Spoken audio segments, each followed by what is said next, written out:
Joining us now to talk about the recall election is Raphael Sonenshein. He's the executive director of the Pat Brown Institute for Public Affairs at Cal State Los Angeles. Thanks very much for joining us and for staying up late. Good to be with you. Early voting, how did that change things this time around? Oh my God! I mean, this was a flood. This was a landslide early. The thing was over before 8:15. We saw it coming because the party distribution of the absentee votes was so heavily Democratic, but the margin is bigger than that. So clearly, including perhaps some Republicans and certainly some people who declined to state, voted against the recall. Yeah. So who is more likely to cast their vote early or by mail?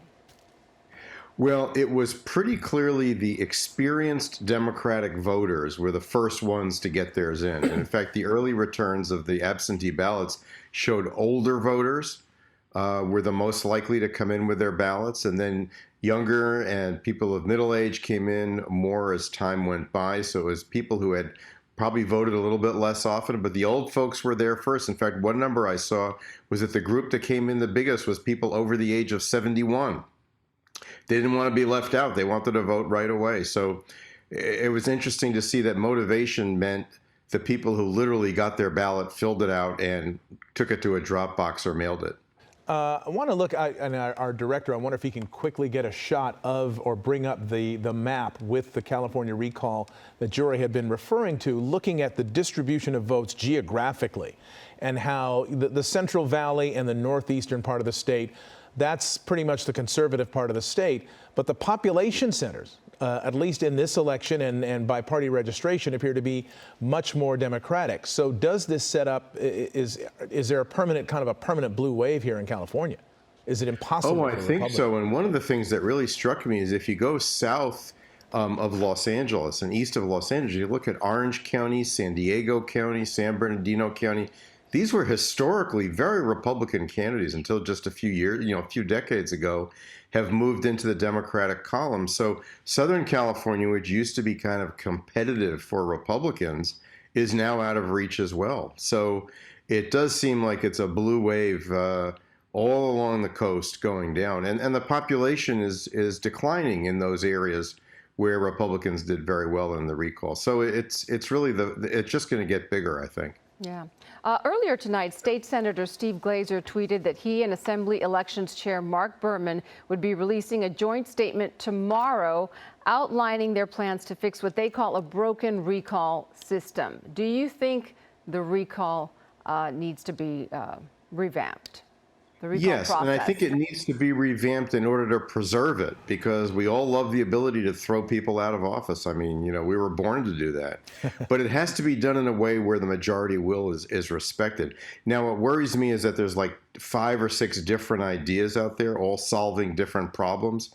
Take some time, but there's public support for doing it. Last time, after 2003, we didn't have time to do it because everybody was having so much fun watching Arnold become governor that people completely lost interest in reform. This time, we dodged the possibility that the replacement candidate not only would not have a majority of the vote, but probably as many as half the people who voted in the recall didn't vote in the replacement election. So it would be marginal at best. We can't take a risk of that happening again. It just doesn't work for majority rule. Follow up, what would you change? Well, certainly the replacement election is the biggest problem. Other states allow the recalled candidate, believe it or not, to run in the replacement election. You could also separate the replacement election from the day of the election so that you get a fresh look about who would run. Some people say the lieutenant governor could succeed a recalled governor. By the way, if that had happened, there would have been no recall in 2021. There would have been no kind of partisan value to putting in the lieutenant governor over Gavin Newsom. So you could make the signature requirements higher. We have the easiest signature requirements in the country to get on the ballot. And in general, just make it hard to game it in an off year and hope hope that the supporters of the governor are asleep, which at least for a while looked like it might have worked. There was a decent chance Democrats that were off snoozing about 3 to 4 weeks ago. So it just has to be a simpler thing. If someone's bad, get them out and have a really good majority way to get somebody else in. Yeah. So that both sides, both instances reflect the will of the electorate. That's right. And then nonpartisan for either side would benefit from that. Right. My question has to do with kind of the future for, in particular, this lead challenger, Larry Elder. His concession speech was about this much concession and then back to a stump speech after that. So it sounded, in fact, he's still going. It sounds as though he is, at least at the moment, setting up, maybe doing a dress rehearsal for going after Gavin Newsom again. Well, I would think so. And he turned out to be very, very popular among Republicans. His approval rating was skyrocketing near the end, and he just took off and left everybody in the dust. He said, I believe I have a big base now, or I've had a big impact and I'm not going away. That's also probably good news to the Newsom campaign, who found him a very good way to personalize and put a face on their argument that the Republican Party is out of the mainstream in California. But I think he'll be back. I think he surprised everybody. I wasn't too surprised when I heard he was entering the race. One of my few predictions was that he was going to rise right to the top, and he did. So I think he's still going to be around for a while. Yeah.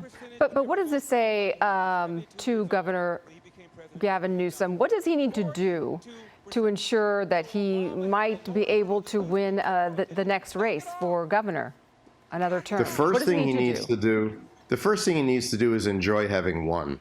And you know, nowadays we don't let people enjoy their victory very long. We say that, you know, now they're in real trouble, you know, because of the next thing coming. Well, I think everybody should just go relax. I know there's a certain restaurant that shouldn't be part of that relaxation, but people should go and have a great old time. Congratulate them. No, but congratulate themselves that they did something fairly phenomenal. If you go back, they kept a Democrat from getting on the replacement ballot, and they unified an often hard to unify Democratic Party and pointed them to the polls, whether by mail or in person. That is an incredible achievement that's being watched by Democrats all across the country, including the president and people in congressional races, that maybe there's a path forward. And I think looking forward to next year, it won't be quite as easy to not have it be a referendum on the governor, because it will be a choice with probably a leading Republican candidate, and there'll be more time to scrutinize his record. So where there's weaknesses, they've got to strengthen them. But I have to tell you, California's gotten some very good news lately about the pandemic compared to other states. And as long as they can keep the pandemic at bay, there's a chance the economy comes back, then he'll have very smooth sailing. All right. Raphael Sonenshein, thank you so much for talking with us. We appreciate your time.